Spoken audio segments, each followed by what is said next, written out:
రాముడు సీతమ్మ తల్లిని అగ్ని ప్రవేశం చేయించడం తప్పు. ఏ ఆ స్త్రీనైనా సరే శ్రీమూర్తి అన్నప్పుడు అగ్ని ప్రవేశం చేయించడం తప్పు. ఎవరు రాముడు అగ్ని ప్రవేశం చేయమన్నాడు అని రామాయణంలో ఎక్కడ చూపి లేదు. మరి అగ్ని ప్రవేశం చేస్తుండగా ఆపొచ్చు కదా, ఎందుకు చూపించండి అంటున్నా. రాముడు చేయమన్నాడని చూపించండి. మరి అగ్ని ప్రవేశం ఎందుకు చేసింది? నింద పడ్డదాన్ని అగ్ని ప్రవేశం.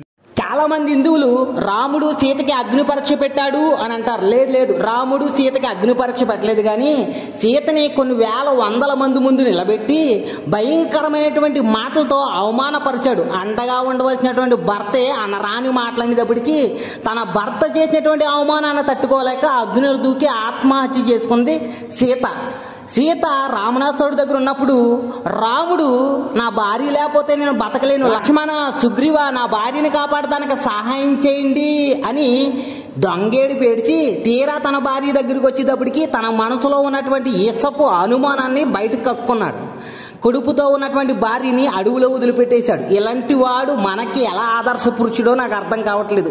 సొంత భార్య ఎలాంటిదో తెలుసుకోవాలనేటువంటి అజ్ఞానమంతుని కూడా దేవుడిగా పూజిస్తున్నారు అంటే వీళ్ళంత అజ్ఞానమంతులో. ప్రియస్నేహితుడా, ఎంతకాలం అజ్ఞానంలో బ్రతుకుతావు? సత్యాన్ని తెలుసుకో.